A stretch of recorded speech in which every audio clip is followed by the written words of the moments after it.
KXLY4 working for you tonight on a topic many of you feel passionately about, the use of unmarked vehicles by local law enforcement. Good evening. Thanks for joining us. I'm Nadine Woodward. A new bill in the Washington legislature is intended to clarify the current law on unmarked cars. Some interpret that law to say local law enforcement has the authority to use unmarked cars all the time. Others believe the law doesn't allow it except for undercover work or special operations. KXLY4's Allie Norton working for you tonight. She joins us now live from our sky deck. And Allie, what would this new bill do? Well, Nadine, House Bill 1951 would allow an unlimited amount of unmarked vehicles and for them to be used in any kind of circumstance by police and deputies. For one local family here in the Spokane County, this new proposal isn't sitting well. But when Dad was killed, it was pretty obvious that here's a good man, well known in the community, that lost his life. And right in the middle of that is an unmarked car. August 25th, 2010 is a day that Alan Creach has relived over and over.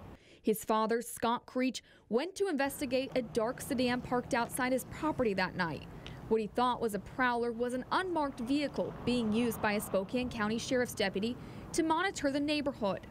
While there are conflicting reports on what happened during the confrontation, it ultimately ended with Creach's death, one gunshot wound to the chest. I'm just a total proponent of law enforcement being easily identified. I believe that their identification, their presence is a deterrent to crime. Current law requires almost all government-owned vehicles be clearly marked, with a few exceptions.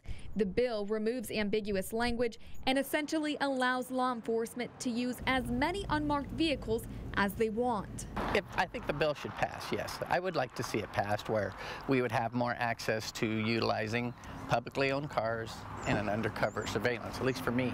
Airway Heights Police Chief Lee Bennett only allows unmarked vehicles during special operations based on current law and believes marked and unmarked vehicles have their place. I don't know of any department that I would think of that would solely have unmarked cars.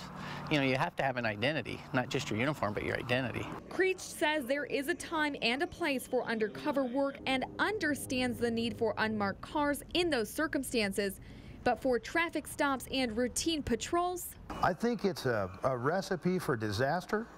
I think on August 25th, 2010, that disaster happened to my dad. And now I also talked to Spokane County Sheriff Ozzie Knezovich, who supports the bill but believes that current law already allows him to use unmarked cars whenever he wants. So he says that he will not be changing anything. Now, this bill did go to the Rules Committee today. We will be following it and let you know of any big changes and if it does, in fact, go further. Reporting from the Sky Deck tonight, I'm Allie Norton, KXLY4 News.